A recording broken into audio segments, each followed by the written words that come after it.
I want to talk for a little bit about conversations, prospecting conversations, in particular, for example, an expired conversation.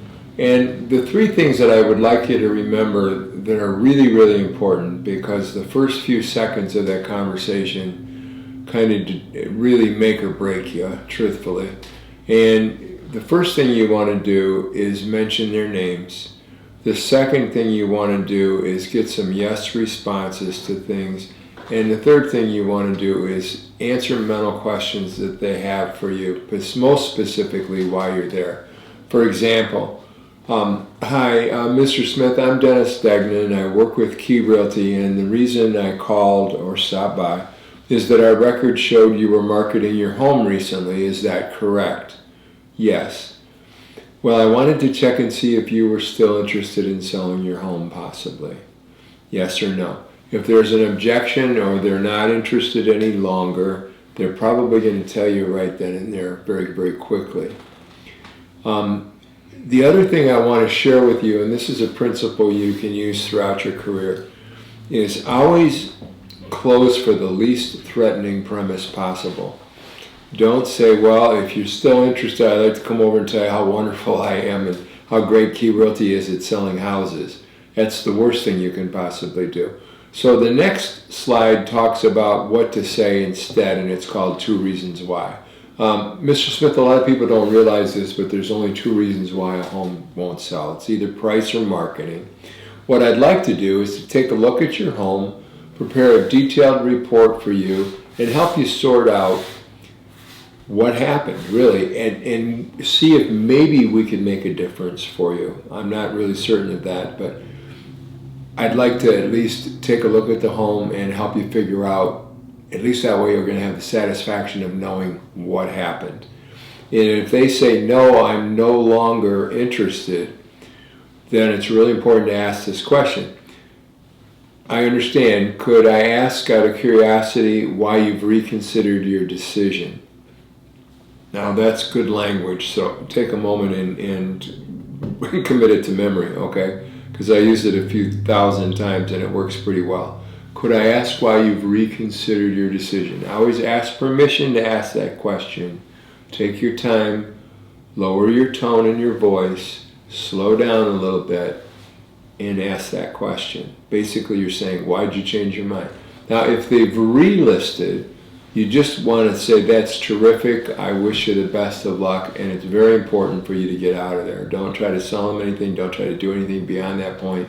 It's a license law violation and it's professionally inappropriate. So you just need to go, okay? Now, what are some reasons why a home won't sell? Well, I know some people that would tell you there's only one reason why a home won't sell. It's priced wrong. Okay, and people say, well, what about condition? What about this? What about that? In most instances, I mean 95% of the time, condition should be a function of price. If it's priced right, it's probably going to sell and sell quickly. Sometimes market conditions are involved. Maybe they have a bad attitude towards realtors. Some expireds and FSBOs don't feel that the realtors are worth the money or they can do the job just as well, etc. Sometimes the house that they wanted sold before they could sell theirs, and sometimes it's just simply not enough time on the market. But there's a variety of different reasons, but work your way through it a little bit and talk to them about what you can do for them at some point. Sometimes with rental properties, there's problems with access. Sometimes the condition of the property is pretty deplorable, and that can have an influence on the market. It doesn't mean that the home can't sell or it won't sell for the right price. It just means that if you have foundation issues or bugs or water or something like that, that buyer pool is going to narrow considerably. The time of the year is becoming less and less of a factor because most of the people that are moving right now are what we call must-move buyers, and they work in any market. So the seasonality of the business for most of the markets that Key works in, with the possible exception of resort communities, is not too seasonal right now. So here's some questions you can ask them. They come in real handy when you're trying to make conversation. So know a few of them. You know, these are some questions that we ask. How long was it on the market?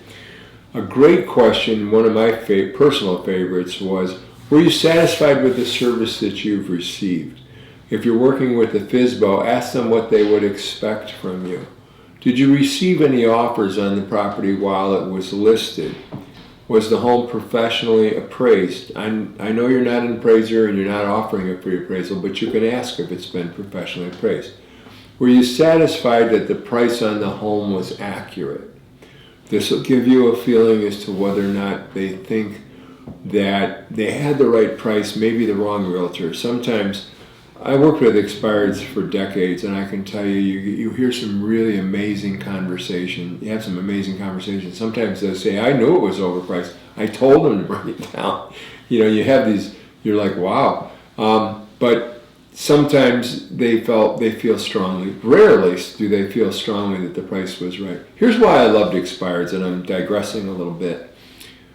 Number one, they're willing to work with a realtor. Okay. Number two, you know, in most cases, they want to sell their house, or at least they wanted to sell their house at some point in time.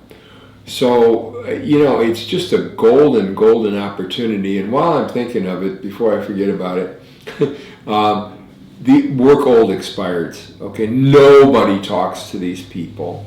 The ones that were on the market 2 years ago, 3 years ago, 6 years ago, go in there, figure out if they're still in the house.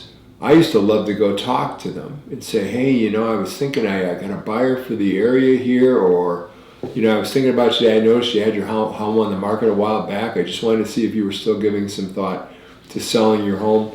I'd like to talk to you about it if possible. If you ever had your home, anyone ever put together a report for you on the value of the house?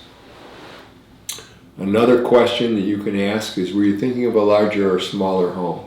That is a little more effective than it sounds, because the real question you're asking them is, what were you trying to accomplish here? Okay, and then they're going to start to share with you what they wanted to do. If they've sold their home, tell them, congratulations, there must be a mistake in our records. By the way, do you need any assistance finding a new property or a new home? You'd be amazed at sometimes how many times that listing agent did not follow up with them. Maybe they got sideways with them in the middle of the transaction. Maybe something happened, but I've sold houses doing that, by asking that question. Do you need any help finding a new home? Those are some thoughts on expireds. This is another one. If they say maybe, you know, I'm not really sure. If they say maybe, just say, well, you know, before you make up your mind either way, I'd like an opportunity to show you, first of all, to prepare a detailed report for you regarding what your home might be worth. At least, and then maybe show you a little bit about what I do for a living. And at least that way you can make a decision based on the facts, make an objective decision based on the facts. Could I possibly sit down with you and spend a little time and have a chat? Couple of additional points. I made a lot of money from thank you notes. Okay, write them out. If somebody takes the time to talk with you at the door or on the phone, take a moment, get a little stationery. It doesn't have to be anything real elaborate, and write out a nice thank you note. And I've walked into houses, guys, and I've seen that thank you note on the refrigerator over and over and over again. So take the time to acknowledge that. And if you've agreed that you're going to follow up with them at some point, remind them of that in that thank you note. Always call warm leads first. If you've spoken to somebody before, talk to them again before you talk to somebody you haven't talked to in the past. Spring and summer is when these people come back out, expireds.